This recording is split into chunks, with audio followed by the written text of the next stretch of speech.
Madam President, for the last month and a half, you and the members of the Senate have been gracious enough to lend me the privilege of the floor to speak on Voice of a Victim almost on a daily basis.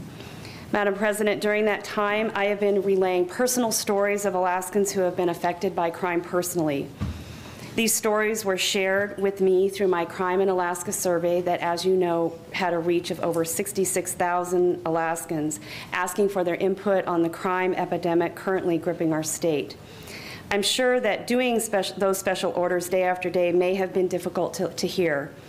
Well, I realized that I refused to ease off those special orders, and now is a good time for me to explain what I've been trying to do. Often legislators are accused of living in a bubble here in Juneau, and that criticism isn't wholly without merit.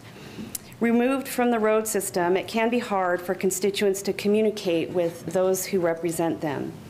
During committee hearings, we heard testimony from representatives from the Department of Law on felonies, misdemeanors, sentencing structures, and pretrial assessment tools. I worry about what happens when we craft policy in theory without seeing its real-world impact. I worry about decisions made from people who aren't facing the consequences of those decisions. I fear that was what happened in with our oversight with the introduction of a massive overhaul of our crime laws. Let me be clear, Madam President, I did vote for that overhaul. The bill was put together with bipartisan support, but the results of it were not what we had intended. We put a lot of time and thought into that legislation to get to a place where we felt it would make a positive step toward criminal justice reform, but we found that it didn't turn out that way. We theorized that reducing jail as a penalty for more common crimes while putting stiffer prison penalties for more violent offenders would have an overall deterrent effect on crime while introducing cost savings to public safety. But it's been clear that that hasn't been the case. Instead, we've seen a sweeping rise in vehicle thefts, robberies, property crimes, and aggravated assaults. And the major complaints from Alaskans is that individuals committing these crimes were not held accountable. Criminals are being left to go after a slap on the wrist, and they are then let loose to continue committing these crimes. The crime law rewrites haven't had a deterrent effect on crime. If anything, it was possibly encouraging criminals who find that the prosecution for their crimes aren't occurring because of the restraints that the legal system now currently has in place. Bills don't always have the results that we want. You must judge a bill by its effects, and the effects convinced me that we needed to repeal and replace. I want to personally thank several of my constituents, all women, who helped bring me to a point where on September 22nd, 2017, I announced an effort to redraft, relook, repeal, and replace those massive overhauls of our criminal justice system. Those individuals are Erica Gill, Joey Caternicchio, Suzanne Hickel, and Noria Clark.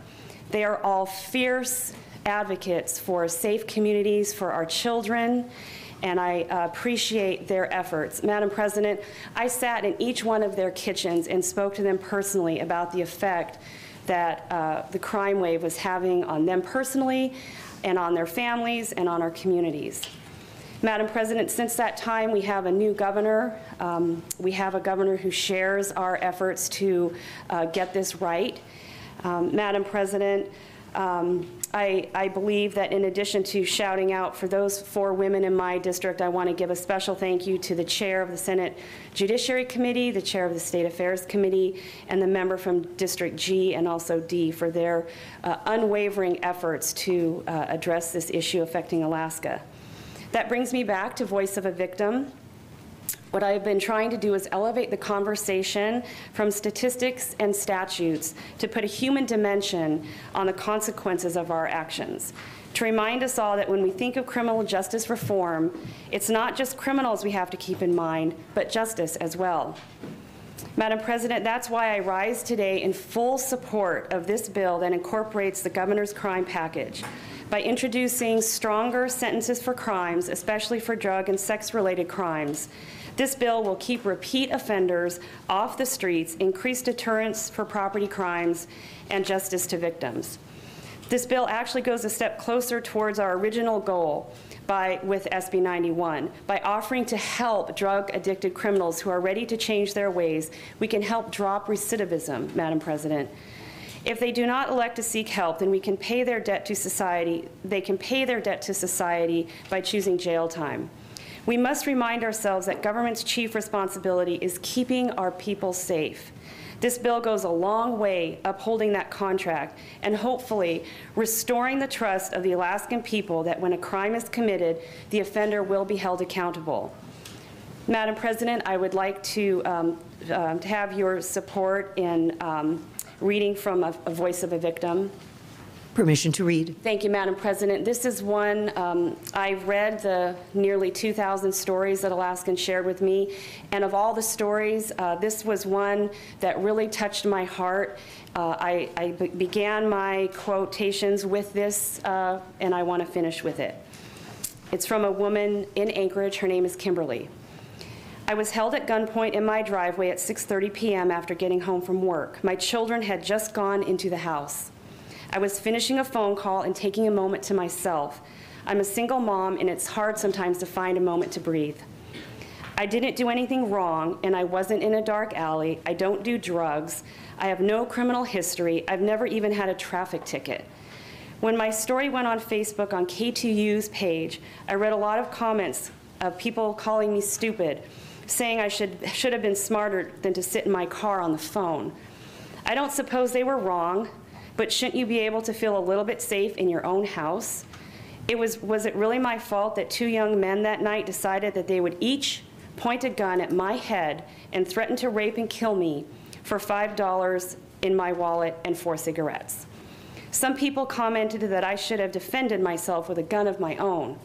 But when you have a 9mm pointed at each temple, I'm not sure that trying to draw a weapon is the best idea. It happened so fast. It took only seconds for them to open the car doors, and then it was too late. Unless you're combat trained, I don't see how I could have stopped them. I lost a year of my life to fear. I couldn't work in my front yard because I was afraid to turn my back on the roads. It took 2 months for me to find the courage to go to the grocery store, and I would shake just having people stand behind me in line. I had panic attacks at work trying to deal with difficult situations. If someone knocked on my front door at home, my heart would beat out of my chest and I couldn't breathe. To this day, I don't open my door for anyone, and I'm not expecting, no matter what their story is. I used to help people. Now I'm not willing to take that chance. I don't care about physical things those two kids took. It was easy enough to replace them, except for some pictures of my kids and my nephews and a Christmas ornament my son had made for me that I carried in my purse. It's just stuff. I think about the fact that I could have died 50 feet from my children, and they would have found their mother that way. Those boys took more than things. They took a sense of security in the world and a faith in people that used to be at the center of who I was. I'm not alone. My story isn't even unique for that night. After me, they victimized 2 other women. And how many other people are being victimized every day in Anchorage now? How many of us feel powerless and unprotected by the people we elected to make good decisions for our families? Some people are going to leave. Some people are going to start fighting back on their own. As for myself, I'm just looking forward to being brave enough to plant flowers in my front yard this summer. Madam President, thank you for that privilege to quote from the survey. I also want to mention that in that survey, I asked the question, our current crime wave is one of the most serious issues I am concerned about today. 89% of the more than 3,000 respondents replied, it is the most important. I believe the legislature could do more to protect us from crime. 88.9% agreed. Have you or someone you know been a victim of a crime in the last 2 years? 84.5% said yes. Madam President, I think for Kimberly and the members of the Alaska public who have been asking us to make changes to the crime laws, today this vote matters. Madam President, I am a yes vote, and I look forward to Alaskans being able to have our children play outside without their bikes stolen from under them, families being able to go to the grocery store, and also parking our cars in our driveways without fear of being a victim of crime. So, Madam President, thank you.